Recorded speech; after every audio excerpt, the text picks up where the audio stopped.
जय हिंद साथियों। आज मैं कुछ ऐसे मुद्दे पर आपसे बातचीत करना चाहता हूं जिसकी चर्चा कहीं मीडिया में नहीं है, जिस पर कोई टीवी डिबेट नहीं हो रही है, कोई बहस नहीं हो रही है, कोई चिल्ला चिल्ली नहीं हो रही है, एक दूसरे के बीच झगड़े नहीं कराए जा रहे हैं टीवी चैनल पे।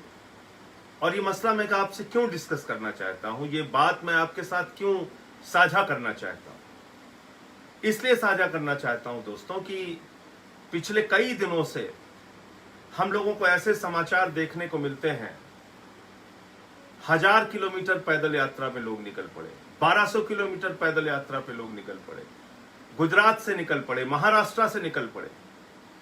और कल एक खबर सामने आई जिसको आप देखेंगे तो हैरान हो जाएंगे और आपको तकलीफ भी होगी, पीड़ा भी होगी। नासिक से 14 मजदूर जो मिक्सर का ट्रक होता है, उस ट्रक में जो मिक्सर लगा होता है उसके अंदर घुसकर बैठकर आप कल्पना कीजिए कि कितनी विषम परिस्थितियों में, कितनी पीड़ादायक तकलीफ वाली परिस्थितियों में वो लोग उस मिक्सर के अंदर घुसे होंगे। 14 मजदूर उस मिक्सर के अंदर घुस के नासिक से लखनऊ के लिए चल पड़े और फिर शायद उनको इंदौर में निकाला गया, इंदौर में वो बाहर आए।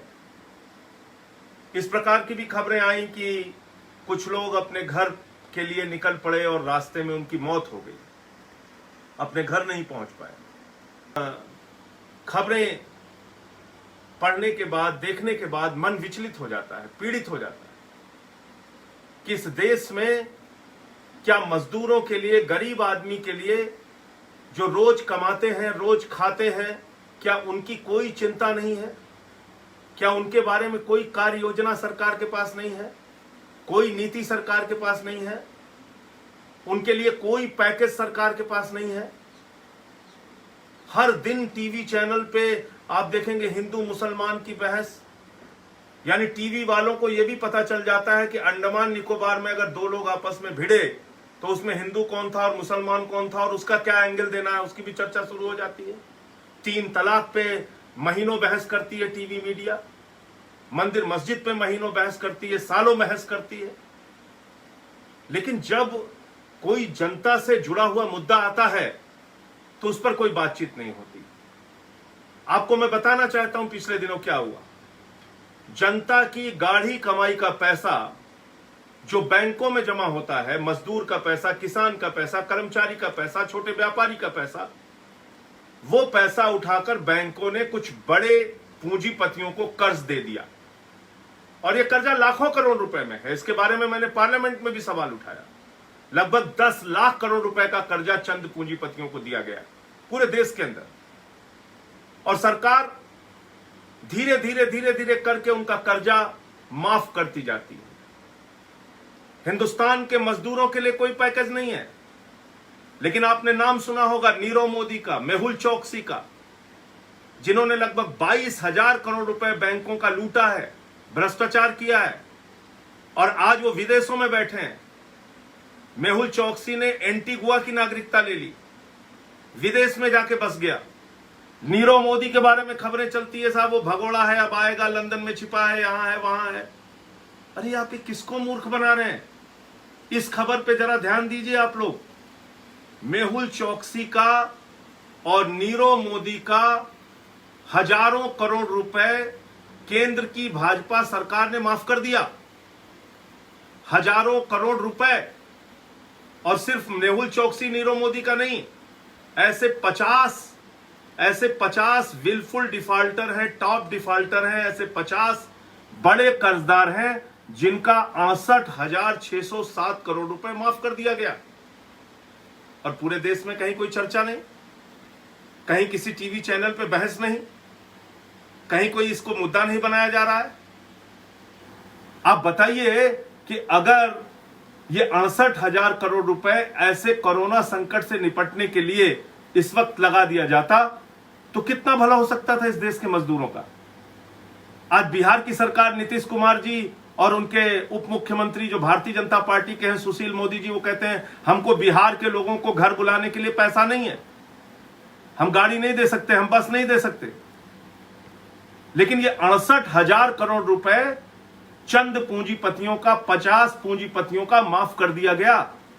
ये 68,000 करोड़ रुपए अगर उन मजदूरों की जो हजारों किलोमीटर पैदल यात्रा पर निकल पड़े हैं, अगर उन किसानों की जो आत्महत्या करने के लिए मजबूर होते हैं, अगर वो लोग जो गरीबी के कारण 2 वक्त की रोटी नहीं पा रहे हैं, उनका चूल्हा जलाने में 68,000 करोड़ रुपए खर्च किया गया होता, तो आप कल्पना कीजिए कि पूरे हिंदुस्तान में करोड़ों लोगों का भला हो सकता था,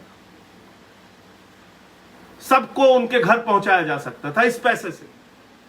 लेकिन नहीं, आपके लिए पैसा नहीं है, आपकी सुविधा के लिए पैसा नहीं। हमने दृश्य देखे, बिहार के अंदर एक स्कूल के अंदर बंद है लोग और गुलामों की तरह उनके साथ बर्ताव किया जा रहा है। कोई आ रहा है, केला दे रहा है, कोई ब्रेड फेंक रहा है, उसमें टूटे पड़े जा रहे हैं। ऐसे ही आगरा का दृश्य हम लोगों ने देखा।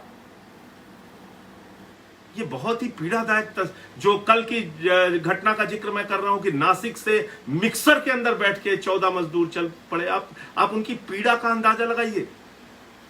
उनके लिए कोई पैसा नहीं है, उनके लिए कोई पैकेज नहीं है। पैकेज किसके लिए है? इन बेईमानों के लिए है। ये नीरव मोदी, ये मेहुल चौकसी, ये मेहुल भाई जो है, ये नीरव मोदी जो है, इसके लिए पैसे है सरकार के पास। 68,000 करोड़ रुपए भाजपा की केंद्र सरकार ने माफ कर दिया 50 पूंजीपतियों का। इनके लिए पैसा है सरकार के पास।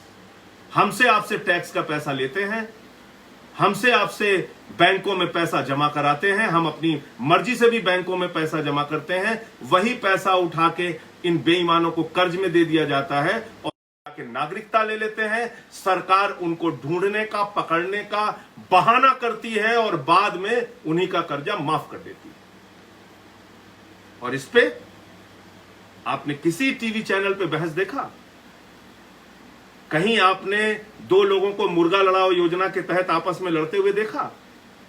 कोई चर्चा, कोई बहस आपने देखी? किसी ने सवाल पूछा इस केंद्र की सरकार से, भाजपा की सरकार से, कि भाई ये बताओ कि ये 68,000 करोड़ रुपए तुमने गरीबों के लिए क्यों नहीं लगाया? आज क्या कर रहे हैं? देश में चर्चा किस बात की हो रही है? कौन सा सब्जी वाला मुसलमान है उसके साथ मारपीट करनी है, कौन सा ठेले वाला मुसलमान है, कौन सा किराने वाला मुसलमान है, उसके खिलाफ नफरत फैलाओ। पालघर के मुद्दे को हिंदू मुसलमान में तब्दील करो। कहीं जमात के लोग नहीं भी पहुंचे हैं तो ये बताओ कि ये जमाती हैं। आपने देखा होगा पिछले दिनों कुशीनगर में, फरीदाबाद में, अरुणाचल प्रदेश में टीवी मीडिया ने चला दिया। इतने पॉजिटिव जमाती पकड़े गए, बाद में पता चला वहां की पुलिस ने खंडन किया, भाई यहां ऐसा कोई आया ही नहीं। इतनी नफरत, इतनी घृणा, समाज को बांटने की इतनी कोशिशें हिंदुस्तान में चल रही हैं। भाजपा का विधायक खुलेआम एक सब्जी वाले को गाली देता है इसलिए कि वो मुसलमान है और कहता है कि बस इधर दिखाई मत पड़ना। चरखारी या कहां का विधायक भारतीय जनता पार्टी का, बुंदेलखंड के इलाके का, ये आप कर रहे हैं। और पूरे देश को हिंदू मुसलमान में बांट के, नफरत में लड़ा के, आपस में एक दूसरे के बीच दूरियां पैदा करके आप कर क्या रहे हैं? आप चंद पूंजीपतियों का कर्जा माफ कर रहे हैं। कोरोना संकट से निपटने के लिए ये 68,000 करोड़ आपने नहीं लगाए। आपको चिंता है मेहुल चौकसी की, आपको चिंता है नीरव मोदी की, आपको चिंता है उन 50 पूंजीपतियों की जिन्होंने बैंकों को लूटा है, गरीब आदमी के, आम आदमी के पैसे को लूटा है। आपको उस मजदूर की चिंता नहीं है। उसके लिए आप कहते हैं हमारे पास पैसा नहीं है, हम उनको बसों से, ट्रेनों से अपने घर नहीं बुला सकते। अरे भाई, महीनों से फंसे हैं लोग। कोई आया था एम्स में इलाज कराने, कोई यहां पे पढ़ाई कर रहा है, कोई अपनी बेटी के घर आया था, कोई अपने भाई के घर आया था। लोग फंसे हुए हैं, अपने घर जाना चाहते हैं, परेशान है, परिवार से मिलना चाहते हैं, उनके लिए कोई इंतजाम नहीं। तो मैं आप लोगों से हाथ जोड़कर निवेदन करना चाहूंगा, विनती करना चाहूंगा, इस मीडिया के इस रवैये को पहचानिए और उनसे उम्मीद मत कीजिए कि वो कोई चर्चा करेंगे।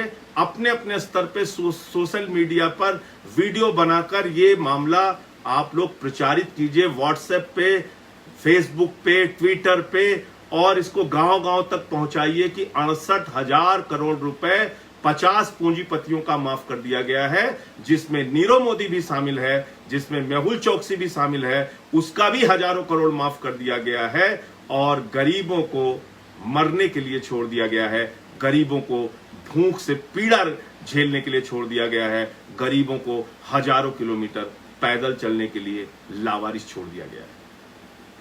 इस मुद्दे को पहुंचाइए लोगों तक, सवाल पूछिए, सवाल आपको पूछना होगा अपने अपने स्तर पे, अपनी ताकत पे। आपके फेसबुक पे 100 लोग जुड़े हैं, आपके व्हाट्सएप पे 200 लोग जुड़े हैं, उन तक पहुंचाइए ये बात कि आखिर क्यों ये 68,000 करोड़ रुपए आपका पैसा, किसी और का पैसा नहीं, आपने जो जमा किया था बैंकों में वो पैसा उठा के इन पूंजीपतियों को दिया गया और फिर इनका कर्जा माफ कर दिया गया। आखिर क्यों? क्या लगता है नीरव मोदी इनका? कौन सी रिश्तेदारी है मेहुल चोकसी से इन लोगों की? ये सवाल आपको पूछना होगा। इनकलाब जिंदाबाद, जय हिंद।